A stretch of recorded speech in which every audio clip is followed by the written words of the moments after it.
Parlons journée mondiale de la paix proposée par l'Église catholique et commémorée chaque 1er janvier.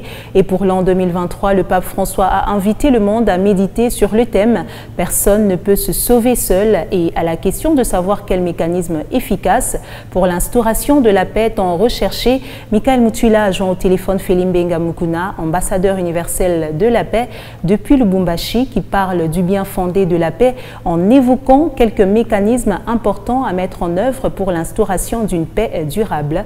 On écoute ici Felimbenga dont les propos téléphoniques ont été recueillis par Michael Mutula. Parmi les mécanismes qui peuvent être efficaces, je dirais qu'il faut d'abord commencer par relever et identifier les réels problèmes posés par les uns et les autres, véritablement les faire sans hypocrisie. De deux, il faut reconnaître la vérité et la véracité de ce qui est réel. Troisièmement, je peux parler de la reconnaissance de sa pauvreté, de sa richesse, de sa force et même de sa puissance de nuire ou de reconstruire la paix en tenant compte, bien sûr, de vivre pour faire le bien. Je parlerai également de la réconciliation sur les multiples torts et erreurs. C'est là que nous allons arriver donc à dresser un pacte de paix d'abord international contenant ce qu'on appelle les barèmes des sanctions.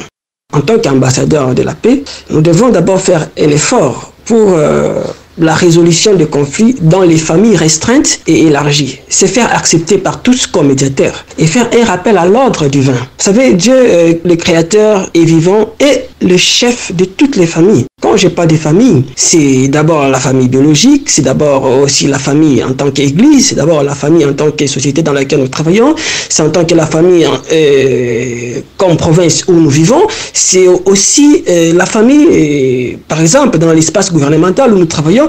Et là, il faut aussi faire ces rappels-là des droits et des devoirs de chacun en son rang et relever les différents problèmes et leurs acteurs. On ne sait pas parler de développement sans la paix. Donc la paix égale le développement, même l'autre nom de la paix, c'est non Jean-Paul II, c'est le progrès. Vous verrez que même certains grands investisseurs potentiels, pour venir investir dans un pays, il faudrait que ces pays-là soient calmes, qu'il n'y ait pas de guerre. Parce que quand un investisseur sérieux arrive, c'est pour